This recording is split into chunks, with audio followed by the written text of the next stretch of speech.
We are live, ladies and gentlemen. Says we're live now. It's the prodigious, the prominent Professor Proclamation News and Gatherance. Where are the visuals? The visual content. Hopefully we're live. Hopefully we're in action. Hopefully we can see. But anyway, it's Proclamation News and Gatherance, ladies and gents. We're going to go into the headlines. Today's headlines. Where are we? Like I said, it's Sunday, the 28th of June, 2020. UK politics, where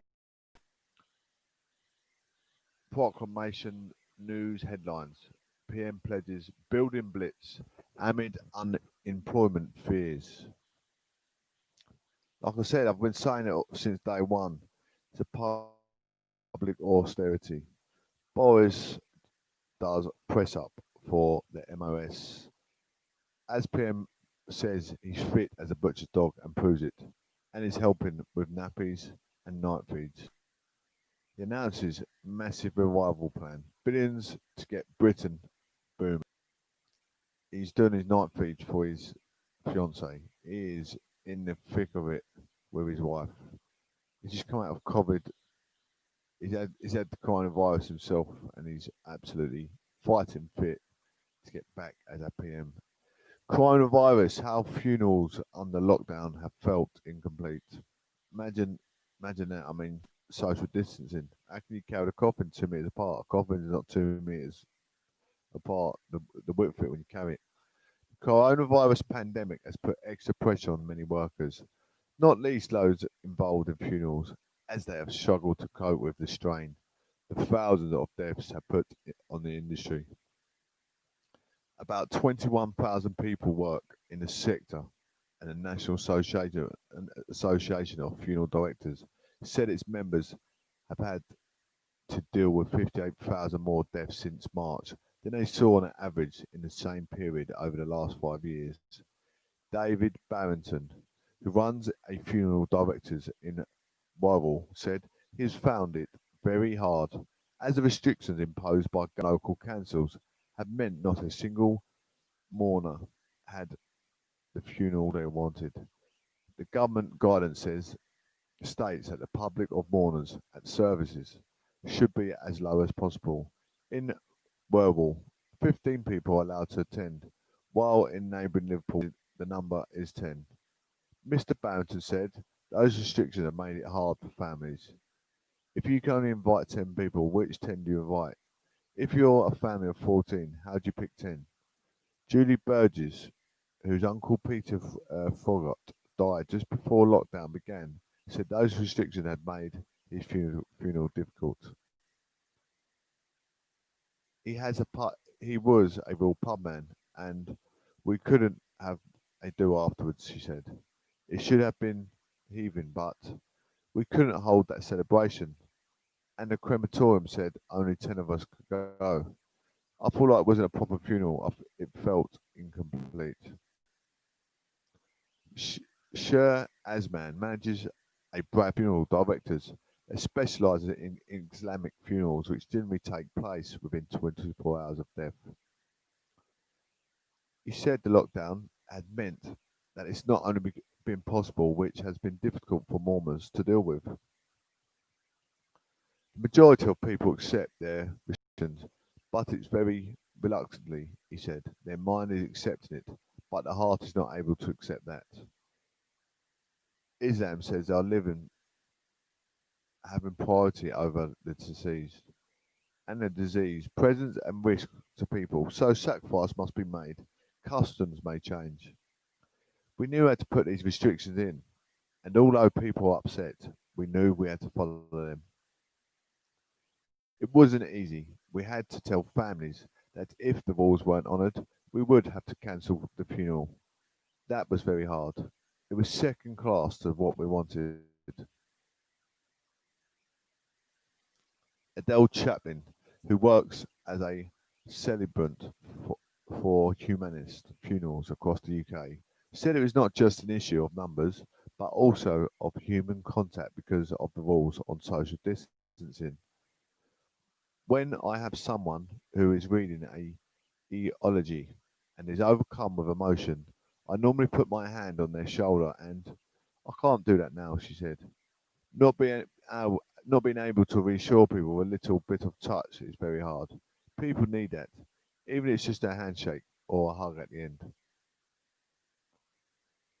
The Reverend Andrew Dotchin, who is a vicar in Felixstowe, Suffolk, said the lack of contact had not just been made in the ceremonies hard, but also the days preceding them. There's a privilege to holding someone through a difficult journey. I liken it to the boatman of the river Styx in ancient Greek myth, who would ferry people in an afterlife. There was three funerals which each person moved to a care home where I couldn't visit them, and they died in that care home. One person said to me before they left, "I'm going to the care home tomorrow. Goodbye." We had a communion, and that was it. It was so hard it takes your heart out. However, Mr. Bowden said there had been some uplifting moments in all the heartache, as the lockdown was shifted the focus of the morning for the many from the service itself to the journey of the cortege. He has been seen an increasing number of funerals, supported by streets lined with mourners, who will applaud as the coffin passes. It was just lovely, he said. Funerals should be about supporting the people left behind. That is why that's what they are there for, really. I mean, what's your views on these funerals? It's very, very extraordinary to say the least, isn't it? Very, very extraordinary. Most definitely. Don't know if any of you have got any funerals coming up or any of your family members ill. But imagine being at a funeral. Absolute devastation. Absolute devastation. Absolutely. Um, I'm just trying to turn off. I don't think I can. Anyway, let's get back to where he was. Can you see me live and clear on my camera? That's what I'm worried about. Uh, Long Bailey. Long Bailey. Let's hope so. I cannot see myself on the camera. I'm quite obscure by that. Never mind. We don't need to be visual to have content of my proclamation losing gatherance. Not every time.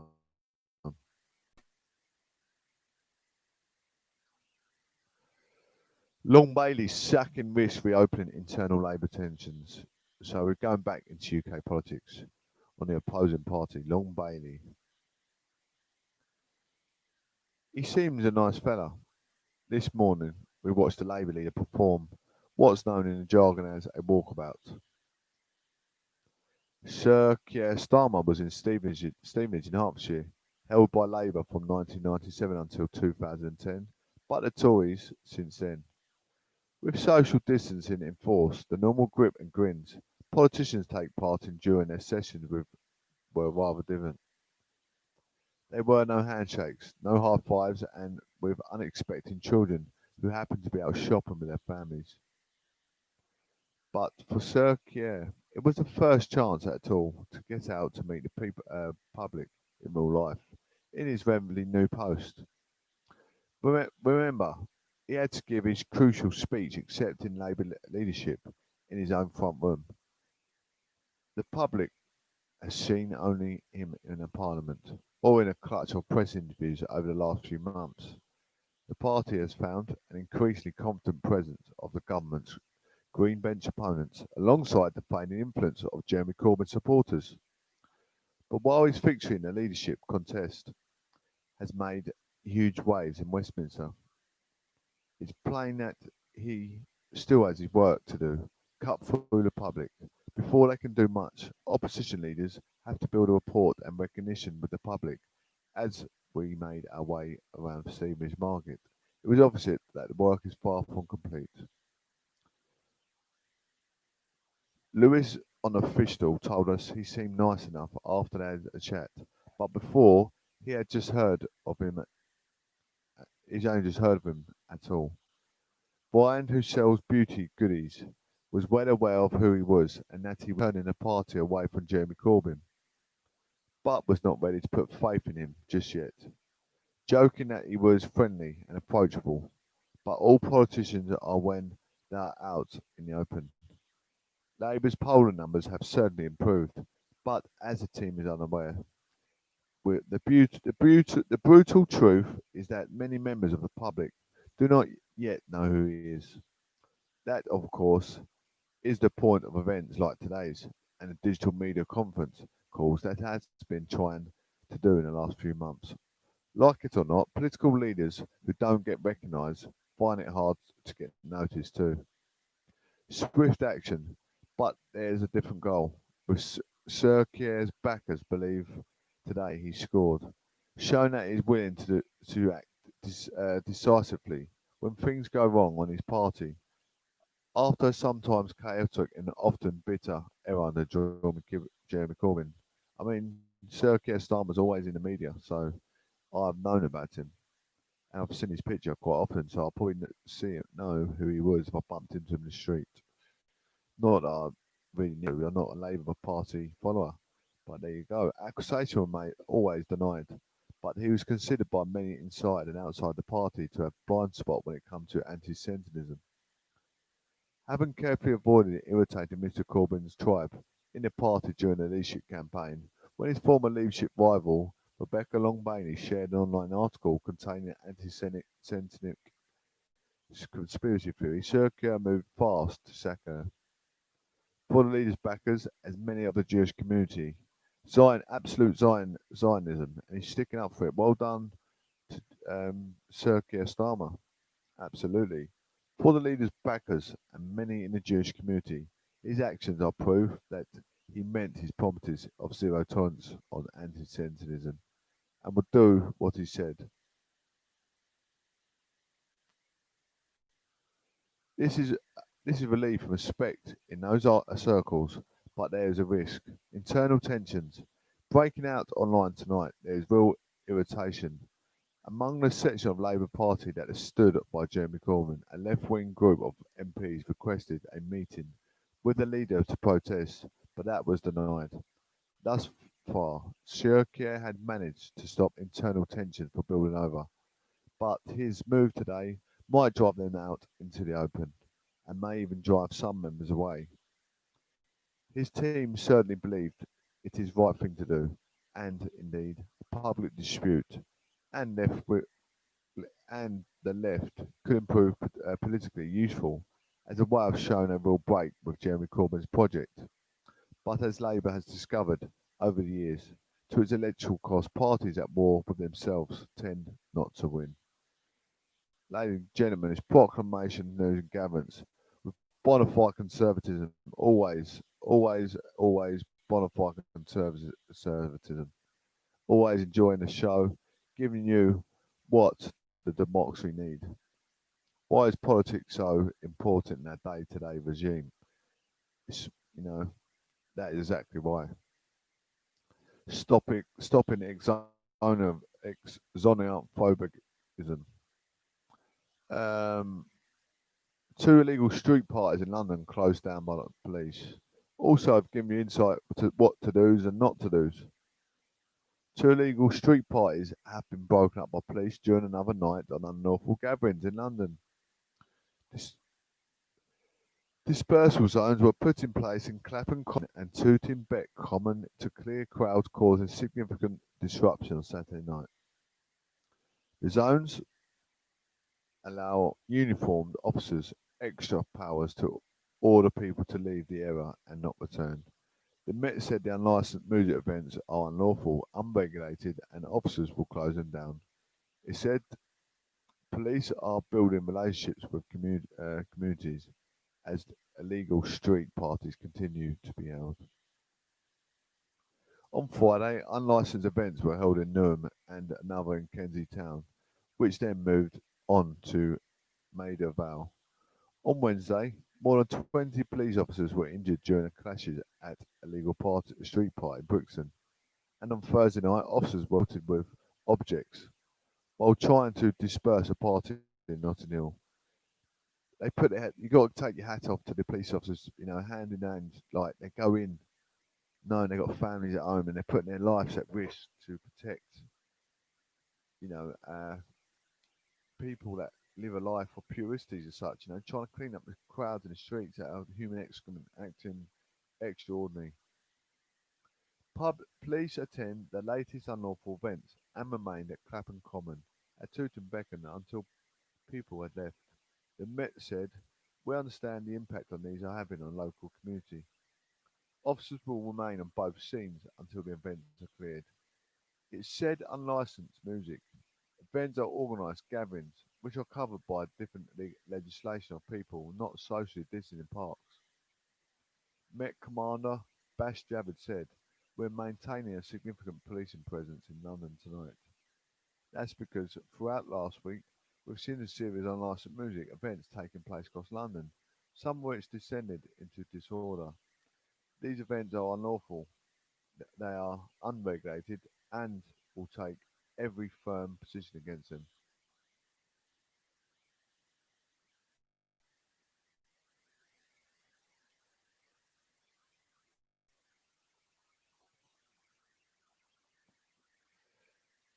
Coronavirus. The Prime Minister says PM will not return to austerity over 10 years. The Prime Minister has pledged his government will not go back to austerity of the 10 years ago.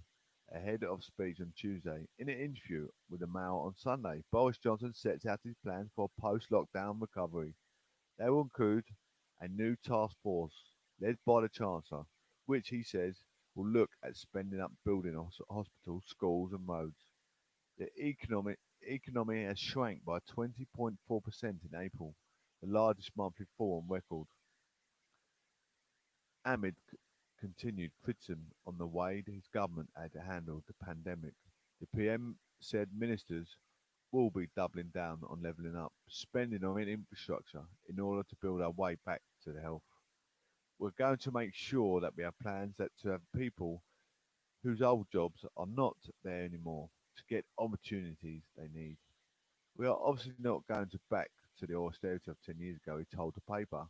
The Infrastructure Delivery Task Force will look at our major projects in the pipeline and remove bottlenecks at every step of development and delivery.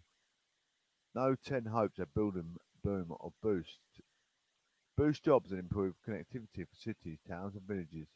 The membership of task force led by the Chancellor Rishi Sunak will be set out in a due course, a Downing Street spokesperson said. Number 10 confirmation of the infrastructure drive follows a call by the ex-Tory Prime Minister, Sir John Major, for tax rises to be avoided while the country looks to get back on its feet. Sir John said tax rises during the current situation would be a mistake and urged the government to borrow in order to exploit the low interest rates available at present. And former Chancellor Sajid Javis has previously warned 2 seconds as previously warned against the return of austerity, calling for low taxes on business to help UK's recovery. Boris Johnson has faced a serious criticism for the way his government had handled the coronavirus outbreak, and questions are likely to continue as ministers to look ease of the lockdown in England, but evidently keen to try to get his wider political agenda back on track. The Prime Minister is returning to the phrase that was so frequently used last year's general election campaign. Levelling up, he says. It means spending on infrastructure, schools, transports, and NHS. So, how will these projects be paid for? With billions already spent to support the economy during this pandemic, borrow big time seems on the cards. The number of workers of UK payrolls dived into more than 60,000 between March and May. Official figures suggest, which, with economists warning, the full effect on employment will not be felt during the wage support scheme's end. Almost 9 million workers who are able to do their job because of the pandemic have had their wages paid by the government under its furlough scheme, but firms will have to start paying towards the scheme from August, and it will close entirely in October. In a major ease in England's lockdown, the PM announced on Tuesday that pubs, restaurants and hotels were among the list of venues that would be allowed to reopen in July. The, the observers reported that further 1 million people could become jobless if further government support is announced by August, adding that 2.8 million already out of work. News of Common Library analysis commissioned by the Labour Party suggests that the unemployment level could soar to levels not since the 1980s, tipping past the peak of 3.3 million, seen it in under 1984 Margaret Thatcher, the paper said. Shadow Business Secretary Ed Miliband said, "The scale of economic emergency facing us is enormous, but the government is pulling the rug from under the business, employing 1 million people but demanding the start or bearing cost of the furlough when they don't even know what they can reopen. Government's approach will put jobs, businesses and livelihoods at risk, which will impose a cost on all of us. Sectors in distress should get special help, and the furlough scheme and economic support must go and in hand with public health measures designed to keep us safe." A down the street spokesperson said, "There's no excuse for delays in bolstering the country's infrastructure. The coronavirus response has shown that it doesn't have to keep years to get essential projects off the ground. The Nightingale hospitals and ventilator challenge were up and running in a matter of weeks." The number 10 spokesperson added, "As we recover from the pandemic, we must apply for urgency the major projects and foundations of this country and get them done right. The truly level up opportunity across the UK."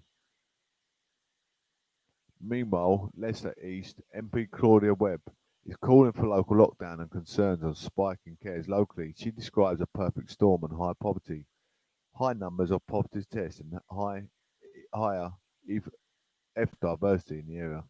Leicester Mayor Sir Peter Soulsby has said the city have been latest government data which should show which areas, if any, are being adversely affected by the virus. Lockdown measures might not have been introduced, he added. The Department of Health said it was supporting local council for mobile testing sites have been set up. You can follow us on we're on Facebook on under Jay Johnson. We're on YouTube, Proclamation News Gavin's, Castbox, Proclamation News Gavin's, Instagram, Proclamation News and Gavin's. So please give us a follow, subscribe, share to our daily cast. Like I say, it's the prodigious, it's the prominent Gavin's. Look no further. It's absolute populism. We support all multiculturalism.